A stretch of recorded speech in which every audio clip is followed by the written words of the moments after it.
अब आपको राजा हरि सिंह के बारे में भी जानकारी दे देते हैं। जम्मू कश्मीर रियासत के अंतिम शासक महाराजा हरि सिंह का जन्म 23 सितंबर 1895 को अमर महल जम्मू में हुआ।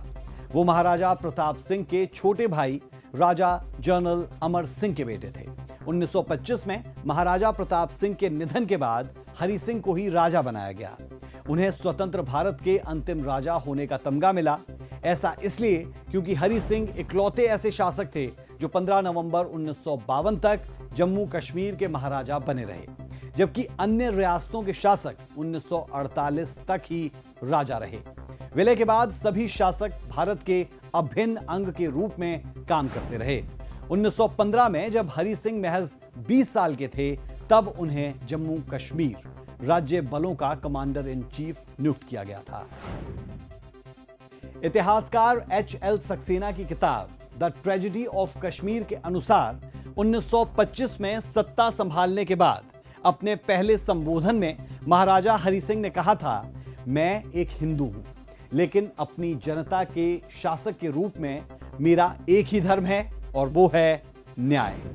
महाराजा हरि सिंह को 1931 के बाद से अपने शासन के खिलाफ कश्मीरी विद्रोह का सामना करना पड़ा, जो शेख अब्दुल्ला के नेतृत्व में घाटी में एक जन आंदोलन बना।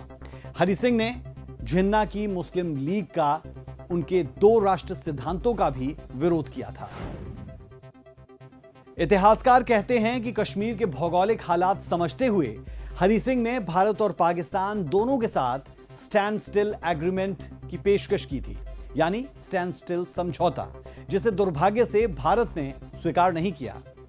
अगर नेहरू इसे स्वीकार कर लेते तो भारत को किसी भी स्थिति से निपटने के लिए 2 महीने और ज्यादा मिल जाते। ऐसा होता तो अक्टूबर 1947 में पाकिस्तानी हमले को टाला जा सकता था, लेकिन नेहरू ने समझौता मानने की बजाय हरि सिंह के प्रतिनिधि को दिल्ली बात करने के लिए बुलाया था। पाकिस्तानी हमले के बाद भारत में विलय को तैयार हुए महाराजा हरि सिंह ने 26 अक्टूबर 1947 को इंस्ट्रूमेंट ऑफ एक्सेशन पर हस्ताक्षर किए। इसमें जम्मू कश्मीर, उत्तरी क्षेत्र, Ladakh, trans Karakoram tract, PoK और अक्साई चीन शामिल थे। इतिहासकारों के मुताबिक अगर नेहरू ने महाराजा की बात मान ली होती तो शायद आज कश्मीर कोई समस्या ही ना होता।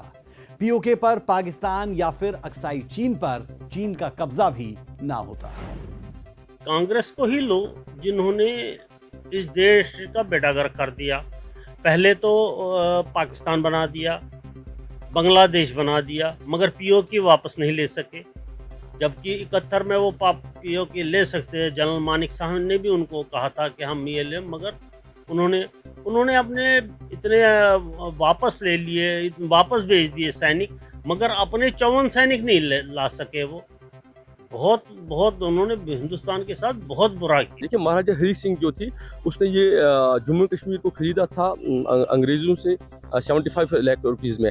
उसमें 2 ट्रीटी हुई थी, अमृतसर ट्रीटी के नाम से जिसे हम जानते हैं। एक ट्रीटी 1809 में हुई थी महाराजा रंजीत सिंह के और इंडियन ईस्ट कंपनी के दरमियान। उसके बाद 1846 में और एक ट्रीटी हो जाती है ईस्ट इंडियन कंपनी और महाराजा गुलाब सिंह के दरमियान, जिसमें बाज़ाब्ता ये एग्रीमेंट हो जाता है जिसे हम अमृतसर ट्रीटी कहते हैं। और 75 लाख में इस कश्मीर को खरीदा गया था। और फिर उसके बाद सिलसिला जारी रहा डोगरा डायनेस्टी का। तो डोगरा डायनेस्टी का सिलसिला जारी रहा 1947 तक। और लास्ट रूलर जो थे महाराजा हरि सिंह।